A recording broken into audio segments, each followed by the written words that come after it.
This is the Channergy tutorial number 3 on how to take an order, and this is some advanced things that you can do, or odd things that you may or may not need.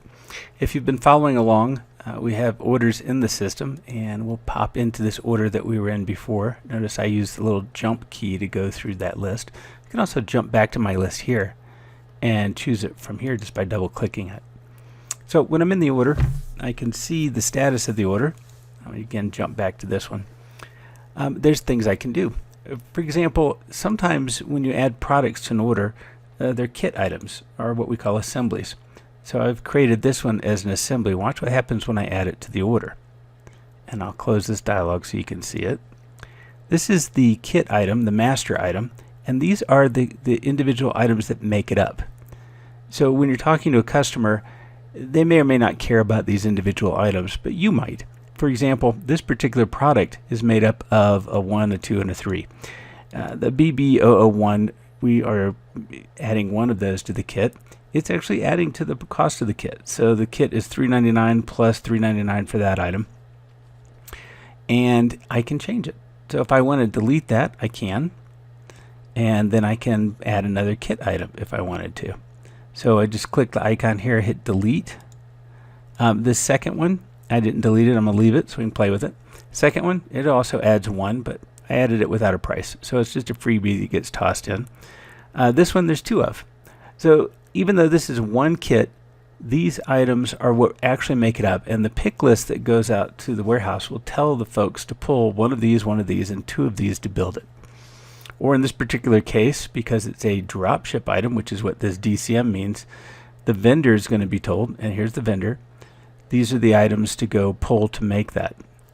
Now again, you can see it or maybe not, depending on how your company is set up. Your customers can see it or maybe not. You have control over this. So they may only see this kit item, but you get to see what it's made up of. You can add kit items to it too. So if you want to add an item to it that makes up the kit, just like you search for a product, you can add it.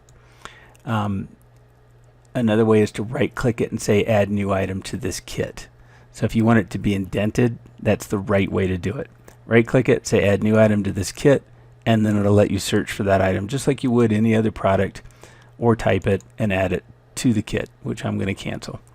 So you can adjust kits to upgrade an item, change an item, etc. Another neat thing about looking at a product is when you have it selected, we saw this item detail before, some products will have a message here, and that's typically upsell or cross-sell information. That happens a lot with kits. So the kit master may not say anything, but if you click on an element, the customer says, you know, that BB001, that's not the nicest one, I want something better. It might tell you here what that other one is. So always look there to see if there's any hints or tips about what you can add to it. Okay, there's other things you can do at order entry. Maybe you take gift or sub orders. So when you take an order, we could go through a new order, but I won't. It's the typical take an order, search for the customer. But in that case, you're searching for the gift giver, somebody who's going to have multiple items going out to multiple recipients. You'll create an order like you normally do. So John Smith here is the gift giver. You always need to add at least one product to his order. And it could just be a message, hey, thanks for shopping with us. Or it could be an actual item that he wants. Once you've added an item to the order, you can then go down here to the gift orders tab and create as many sub orders as you like. So again, typically for gifts, but it could be for any number of things. A company that orders for multiple departments, for example. He can tell you what the address information is, or if he's ordered before, it'll be in history. So we could grab one of his gift recipients. It'll automatically have their information, and then add to the order just like you normally do. So maybe he's going to send him a nice BB001, whatever that is. Click to add to the order, click OK. And just like any other item, and we'll do it, you can add it with customization. So maybe he wants to type a special note with that specific product. And you could overwrite a note that's here if you want, or you could type a new note. And he says happy birthday to the recipient here, or whatever may be the case. So this way on individual items in the order, it will add that note that the recipient can see on an email or a packing list that goes with it. Click OK to drop back into the order. So here's the gift order. You can have a different shipping method on this order if you want. Maybe that's going to go UPS ground. That the customer could select that. Again, we can auto select that, so you may not be doing that, but you have that option. And just like any other order, it's going to tally up. And the only difference is there's no shipping or tax or or any charges to the recipient. Even though there's numbers here, they're going to roll up into the invoice that John Smith sees. Each individual recipient would just get a packing list without prices on it. So when you're done creating a gift order, click the X to close it. You can make as many as you want. So I can hit new and it'll create a grid here of all the individual gift recipients. And we know we spelled recipient incorrectly, by the way, so it would stand out. You can, when you're ready to fulfill, you can create invoices, packing lists, pick lists, etc. So if that's not your job, all you have to worry about is adding the items. And the customer that you're talking to, John Smith, the gift giver, will see the total here. So we just added another order. His total now is $27.74. If I added another one for $10, it would go up to $37.74, etc. And just like a normal order, you can take a payment here, either edit an existing payment or create a new one if he wants to use a different credit card, for example, to pay the total off for the whole gift order. Okay, moving on. When you do searches, we've been up here a few times. Again, this search utility might look a little different for you because your company can control it. But you probably have a subproducts tab. And here, if you have products that have size, color, and other options, you can select in the pull down. This is a cell phone database, so I'm going to choose a BlackBerry here, the master product. So maybe they want to buy a BlackBerry phone, but then you can choose what color, and you can choose the model. And as you're doing that, notice this drills down to a single product. So there it is. There's the Red Tour BlackBerry, and I can add it to the order like I would any other item. If you sell automobiles, we also have a by vehicle option. Works just like subproducts, but you can have preset customer vehicles. So maybe this guy owns a nice Corvette, it would be in the pull down. He doesn't, so we might want to select automatically, or select in the pull downs year, make, and model. This is not a vehicle database, I don't have it. But the nice thing is it will drill down and show you, just like the regular search, but it will only show you items that match his vehicle or the vehicle that you select here. All right, let's close up. There's other things that you can do with vehicles too, although the most common one is down here on item detail. There's a VIN number, and with that you can record the VIN number if your company tracks that and you're going to get him a title, etc. So it's there if you need it. Most folks don't, of course.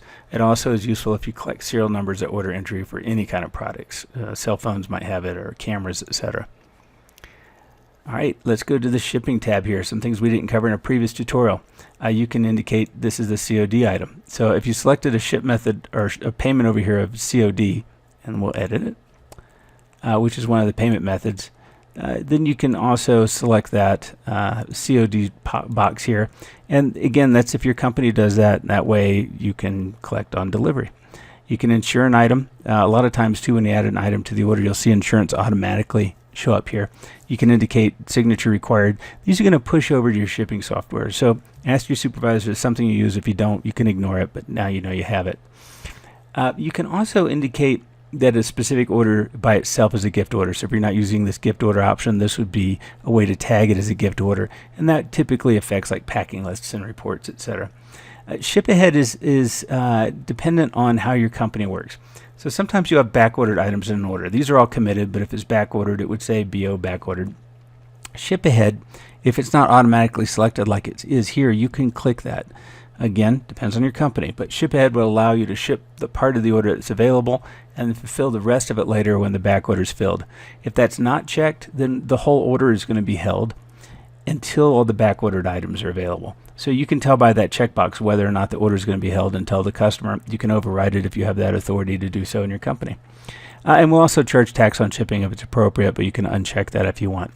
Tax and shipping are calculated over here, but you can override those. Up here in the menu, if you want to override shipping or override tax, just click it here. It'll make that field white so you can type it. And that's handy if maybe you shouldn't be charging tax, but the system thinks you are and you need to override it. Again, a lot of these are controlled by security, so if you don't have access, don't worry. That's just the way your company's set up, but now you know where it is. Also up here, you can see things like margins.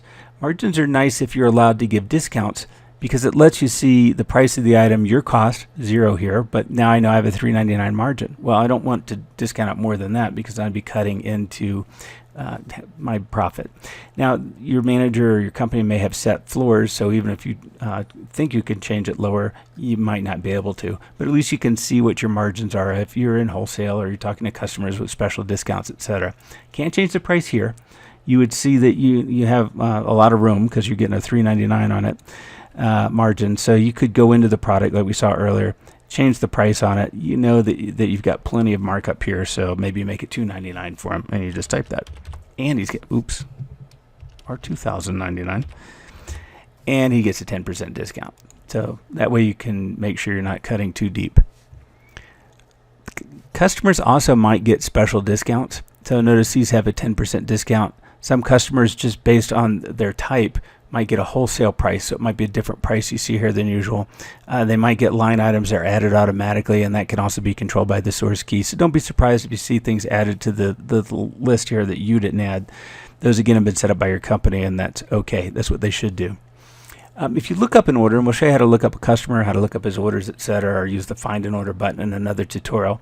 But it's pretty straightforward. You can find an order by searching here. You can look up a customer with Find a Customer, and again visit those, but it should be self-explanatory. And when you get to an order, maybe you're answering questions for a customer. You can make changes like we did before. You can also get his tracking information. So over here on the left, click on tracking numbers, and this will be populated if the order is already shipped. These would be in ship status in that case, SH, and you'd see the tracking number.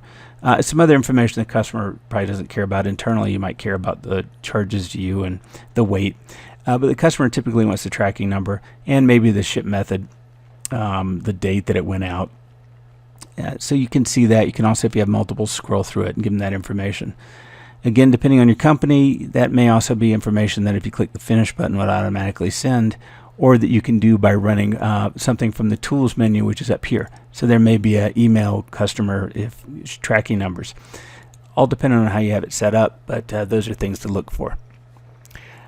Okay, maybe a customer calls back too and they like the order they placed and they want to duplicate it. You can go to their order, so find the order, and then just come up here and click Copy Order. I'm not going to do it because it'll take a minute, but if I click Copy Order, it's going to make an exact duplicate of it, and then you can edit it. So it's really handy to make an order really quickly. You can also get to a customer's account from an order. So if I'm looking at an order and I want to jump to the customer account, I can click this Edit Cust button, and I'll be able to see not only the customer's information, his discounts that he gets, some quick notes on him, etc. Even more specific discounts he might get, but really cool is all his orders are here, no matter where they came from, Amazon, web store, or walked in, and I can expand them and look at them. I can also go to any orders. If I click on it and click Edit, it's going to jump me right into that order. And then this contact log, which we'll cover in a different tutorial as well, is where you can do things like take notes about his order or anything. Maybe he wants to ask about it, you type notes, it'll keep track of it. So visit that tutorial to see how it works. And finally, there may be attachments at the customer level, an email that you sent him or he sent you, a logo, a fax, etc. Those would be here, and you can just click on them and click Open File to see them. So those are all cool things you can do right from the order screen. And then finally, if you have it turned on, you may have address verification turned on. You can click this icon to verify his address. So when you're taking an order, if you want to make sure it's right, that it conforms to UPS or USPS, etc., click that icon. It'll go out, check it, let you know if it needs to be changed. You can confirm that with the customer. So again, those are some things you can do at order entry. We'll have little mini tutorials as well on just quick things like how to do a refund, etc. But these 3 tutorials, the Take an Order 1, 2, and 3 with advanced, etc., covers just about everything that you're going to run into. The other ones are just quick reference.